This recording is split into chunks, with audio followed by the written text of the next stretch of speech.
in addition to that, in Jamaica, many of the Chinese, in fact, married local persons. So you had Chinese who were not full Chinese. But, for me, I didn't see it in Trinidad, but in Jamaica, the Chinese fathers often sent their sons to China to learn the language and be educated. So what happened is you would find children of Chinese families who look mixed, but man, they could speak Chinese without any problem because they were educated and they came back. Then we subsequently moved to Canada, and as you know, especially in Toronto, there is a large Chinese community, several restaurants, etc. So we were able to maintain that link with the Chinese community. Chinese children, you tended to give them gifts in red envelopes, right? So at New Year, all the Chinese kids, regardless, not necessarily your own children, but all of the kids who got together, you needed to have enough envelopes to give to all the children who were available, right? So you had to prepare quite a lot, especially when you had a large gathering. So they look forward to that as their New Year tradition, right? In addition to that, for birthdays, they used to get red envelopes again, because Chinese people, unlike a Western orientation, they actually never really got a lot of gifts per se. The red envelopes were the gifts. So they got gifts for their birthday, gifts for Chinese New Year, for weddings, red envelopes. Okay, so I mentioned that in Trinidad there's much larger Chinese population, so we were not as much a minority because you had folks that you could relate to who had families. As a matter of fact, we lived in South, and my father had quite a lot of friends in South, and then every week or 2 weeks we would go up north to Port of Spain and meet with other Chinese families. Then you had the associations who had get-togethers, and you would go to that. When we came to Barbados, we were the first full Chinese family here. Because prior to that, there were a couple Chinese gentlemen. One was either married or not to a St. Lucian. The other person, his family was still in China, and you would have met him, Ken Chow. His grandfather was here, but his family was in China, right? Then there were a number of Chinese who had come from Guyana. So there was this guy called Edwin Wong, and his wife was Portuguese. And there was Cyril Hing, and his wife was Indian. So what happened in essence is that my dad was the only one with a Chinese wife and Chinese family. So we all got together, but of course because of the different experiences, because in my time we did not have another Chinese family from Trinidad. Like I mentioned, most of them were Guyana, and in the case of Ken's grandfather, from China. So it was a very diverse experience, And then, as you say, also because we were children, Chinese parents, they tended to congregate as older people, and the kids were left to play with the younger ones. So we got a chance then to sort of interact more with, in particular, Edwin Wong. He had a couple sons nearer to our age, so we interacted with them. Because the Chows at the time didn't have any children in Barbados, right? So that was the situation. Working in the banking sector, I think I was in Barbados. I joined the bank in Barbados, and I was the first Chinese here in banking. So I came out of high school, and within a week of leaving school, I went to work. I was a novelty, I think, to many of the local people. because they hadn't really seen most of them had not seen Chinese before, right? But the good thing is that I generally felt accepted, and the management was primarily Canadian, so of course they knew a bit about Chinese. There was one person in particular who had Guyanese connection, so he knew about that, and the other people were Barbadians. But I really can't say that I found any problems in acceptance. What was strange for them, I'll be upfront and tell you, is that they could not understand how I picked up banking so quickly. Because you see, as I told you, my dad had a shop and a restaurant. So I was accustomed operating a cash register and exchanging money, counting, and so on. So when I went to work, we were given a week to learn a bit about. I first started as a teller, so I was given a week to learn the ropes, and so a Barbadian girl was teaching me, and she couldn't understand how come after one day I could do cash, and I didn't need an add-in machine to count the stuff. And I said to her, because I'm accustomed operating a cash register and I'm accustomed giving change. So that was good. Then the other thing too, I think, as a person of Chinese descent, Chinese children were always taught to work very hard.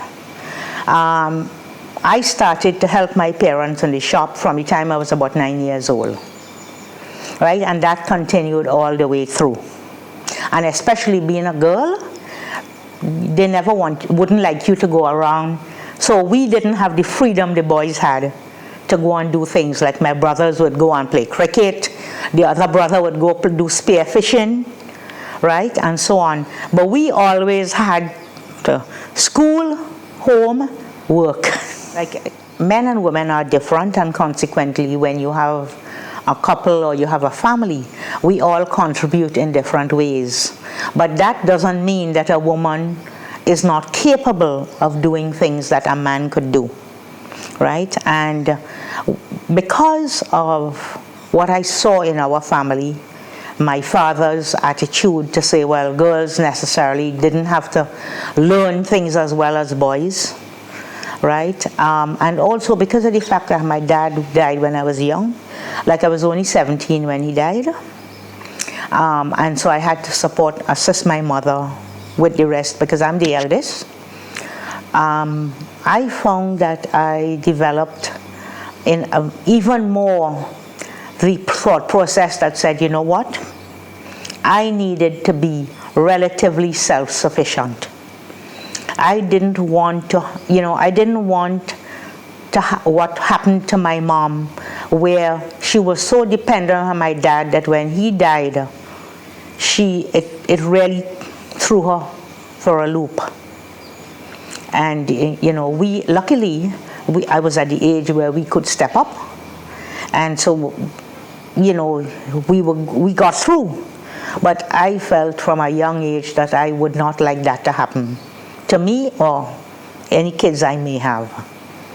So I put a lot of effort into ensuring that I was able to progress and be able to maintain a family well, regardless of whatever happens. Originally, what I wanted to do, because I had not had, my dad and mom always intended to take us back to China.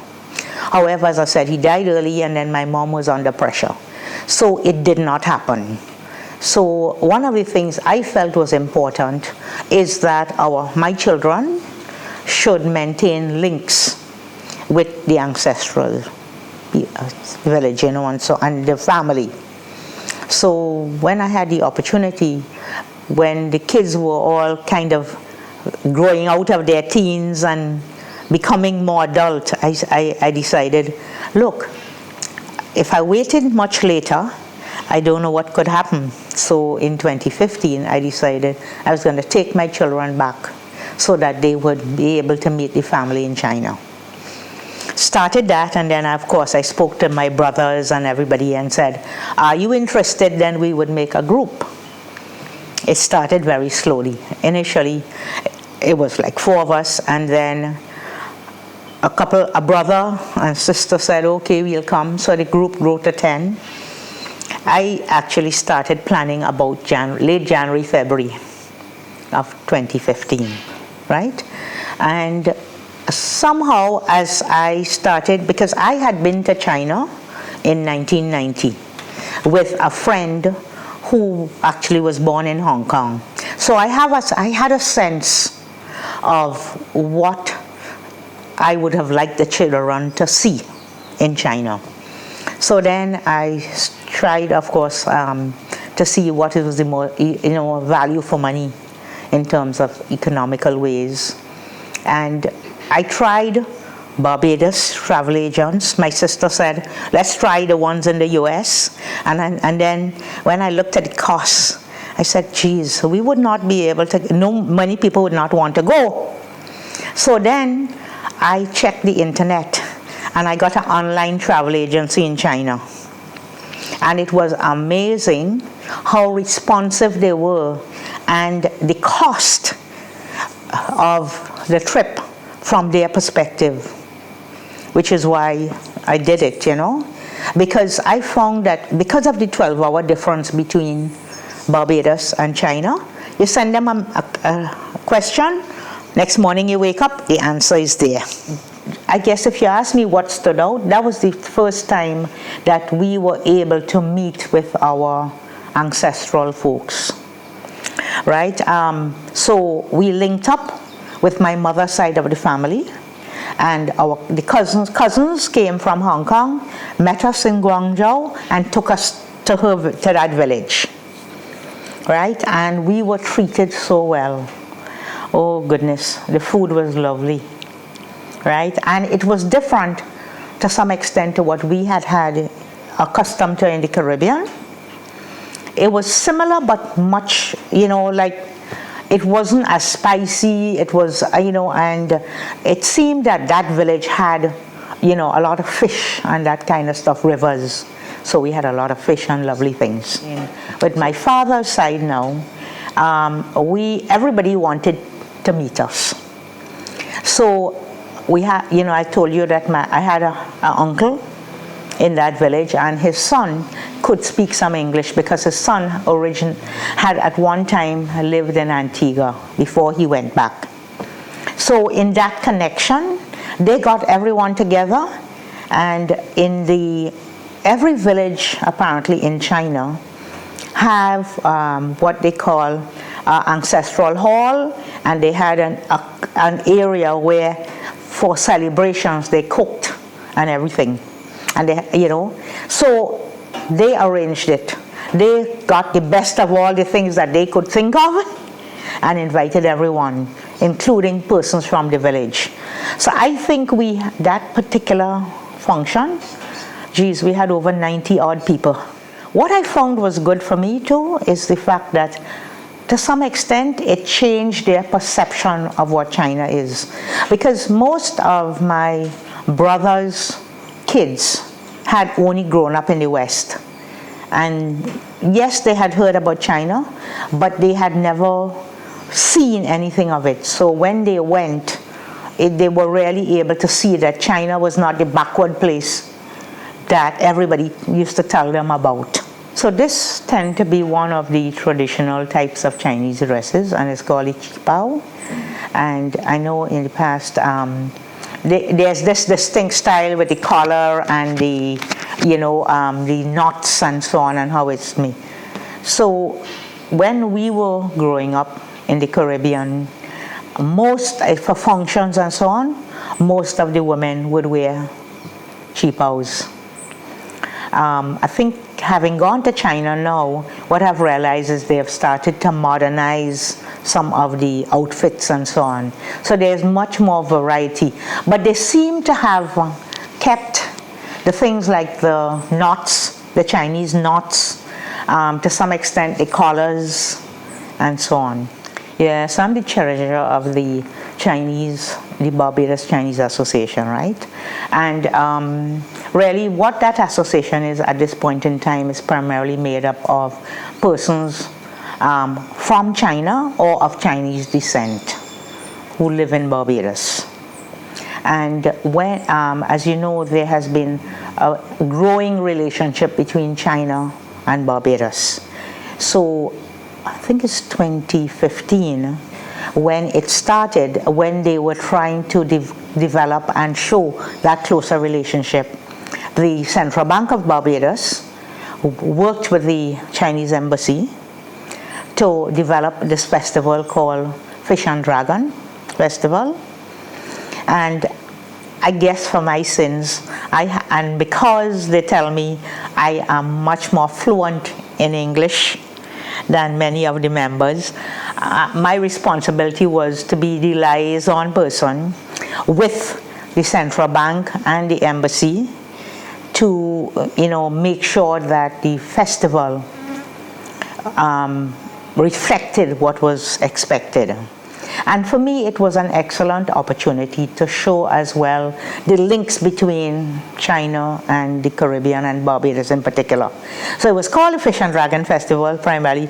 Fish is Barbados, dragon is China, right? And it was a very good festival because one, I think, whereas there were a few little attempts prior to that to display Chinese heritage and so on, this was the first big occasion to actually have a get-together, of Barbadian artifacts and Chinese. So, for example, you had a lot of representation of embroidery, all the different artifacts. Then you had the food of Barbados, and then music. Of one tradition that has always been maintained as part of that festival as well is a visiting troupe from China.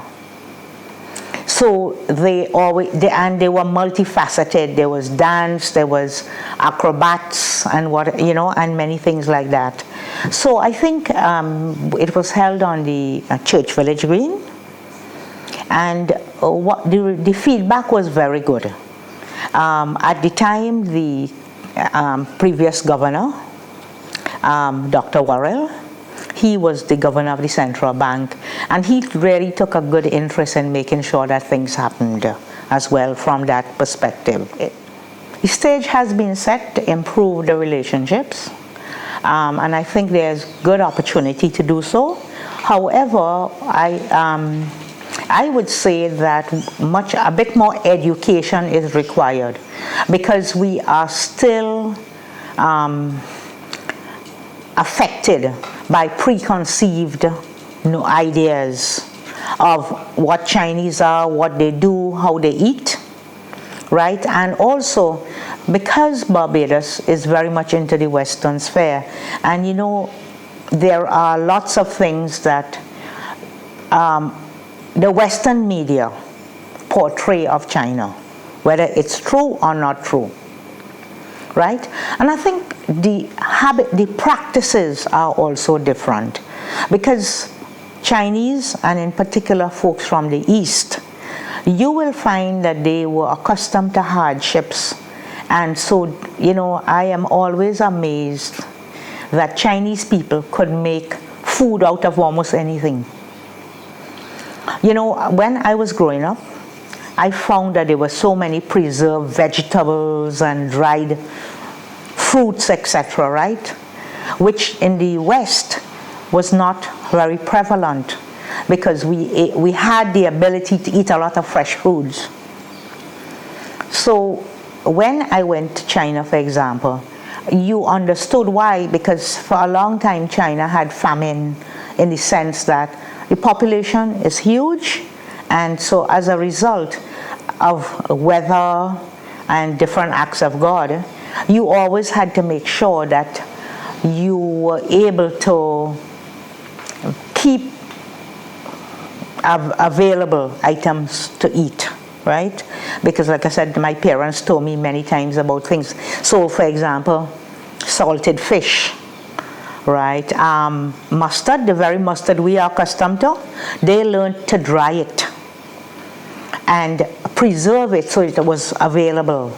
You had Chinese sausages, right, which is very similar to our sausages, but theirs are dried as opposed to ours that are maintained and need to be kept in refrigeration. I think once there is a better understanding that folks come from different backgrounds, right? I think there's a good opportunity to have a meeting of the minds, as long as you accept that practices may be different.